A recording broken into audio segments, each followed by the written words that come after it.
Vă salut cu multă iubire, prieteni. Atunci când cunoașterea de Dumnezeu este adevăratul scop al vieții, viața este o continuă descoperire a unor noi motive de bucurie, de pace, de fericire, de împlinire. Am descoperit împreună cum Domnul Isus s-a angajat să fie salvatorul nostru. Așa că cât de simplu este ca să putem să devenim părtași, cum zice Apostolul Petru, de fire dumnezeiască. Să mergem la Isus și El ne dă nu numai iertare pentru păcatele noastre, nu numai ajutor și susținere în toate problemele vieții, dar ne transformă și ne dă caracterul dumnezeiesc care este descris prin roada Duhului Sfânt, dragostea, bucuria, pacea, îndelunga răbdare, bunătatea, facerea de bine, credincioșia, înfrânarea poftelor, blândețea. Dar aici nu se opresc lucrurile sau aceasta nu este totul.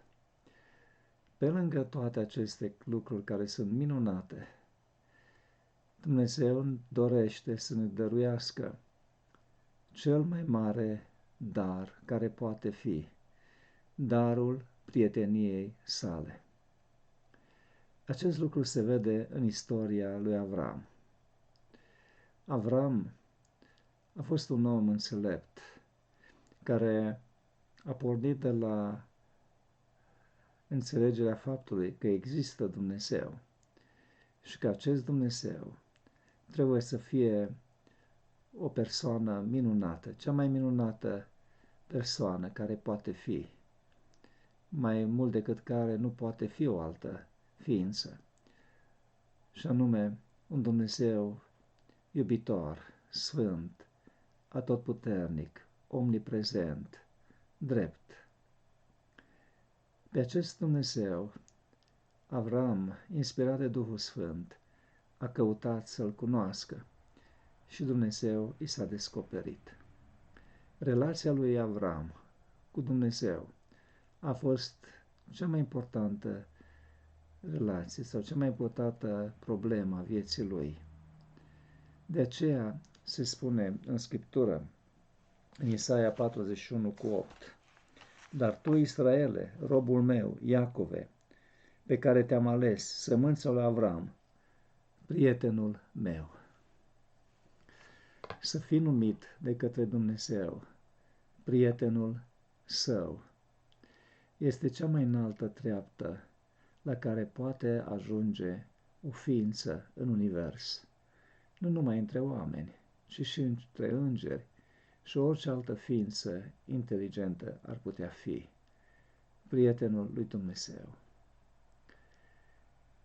Suntem sau putem ajunge prietenii lui Dumnezeu, putem fi numiți prietenii lui Dumnezeu, dacă relația cu Dumnezeu devine cea mai importantă relație a vieții noastre. Prietenii petrec timp mult împreună.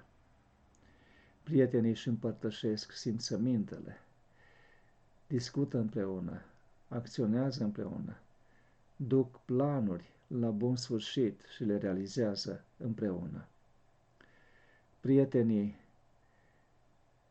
își găsesc cea mai mare plăcere în comuniunea unul cu altul. Pentru ei nu există bucurie mai mare decât să fie împreună. De asemenea, prietenii se onorează unul pe altul. Dumnezeu spune, eu cinstesc pe cine mă cinstește, iar omul care îl cunoaște pe Dumnezeu, îl iubește pe Dumnezeu și devine prietenul lui Dumnezeu, spune Scriptura despre Avram, care a fost un asemenea de om. Eu îl știu, îl cunosc pe Avram, că El va porunci casei sale după El, să păzească poruncile, legile, rânduielile mele, ca să pot împlini făgăduințele făcute lui Avram. Cu alte cuvinte, Avram va porunci urmașilor săi să asculte, să împlinească cerințele minunate, cele mai frumoase cerințe care pot fi, care sunt de fapt expresia iubirii și a dreptății, și anume legea lui Dumnezeu, poruncile și rânduielile din cuvântul lui Dumnezeu. Avem privilegiul acesta minunat, nu numai ca Iisus să fie salvatorul nostru, ci Iisus să fie prietenul nostru, Dumnezeu Tatăl să fie prietenul nostru, Duhul Sfânt să fie prietenul nostru. Așa cum de altfel a spus și Iisus, voi sunteți prietenii mei dacă faceți ce vă poruncesc eu. Prietenia cu Dumnezeu este cel mai minunat lucru care poate fi, care umple inima de bucurie, de pace, de iubire, de toată roada Duhului Sfânt. De aceea descoperim în istoria revelației din Scriptură, descoperim în modul cum procedează Dumnezeu cu oamenii, căci aceia care se ridică la înălțimea unei relații de prietenie, de cinstire a lui Dumnezeu, aceea despre care Dumnezeu spune, el sau ea este prietenul, este prietena mea, aceia au o viață din belșug, cea mai minunată care poate fi. Vă doresc, prieteni, ca să vă ridicați, să ne ridicăm cu toții la această înălțime minunată, la această culme mai înaltă de care nu poate fi nimic altceva, și anume de a fi prietenii lui Dumnezeu, de a ne găsi cea mai mare plăcere în comuniunea, în părtășia cu Dumnezeu, de a vorbi cu El, de a ne vărsa inimile înaintea Lui, de a iubi cuvântul Său, de a-L descoperi și altora în frumusețea caracterului Său, de a ne bucura de Duhul Sfânt și împreună cu Duhul Sfânt și cu îngerii Săi să-L onorăm pe Dumnezeu, fiind amabili, curați, ospitalieri, altruiști, fiind asemeni lui Iisus Hristos, care a fost o binecuvântare pentru semeni în toate privințele. Duhul Sfânt ne poate ajuta, așa cum l-a ajutat pe Avram, să ne ridicăm și noi la această înălțime a relației cu Dumnezeu, la înălțimea de prieteni al lui Dumnezeu. Totul este să înțelegem și noi că religia adevărată este o religie a prieteniei cu Dumnezeu.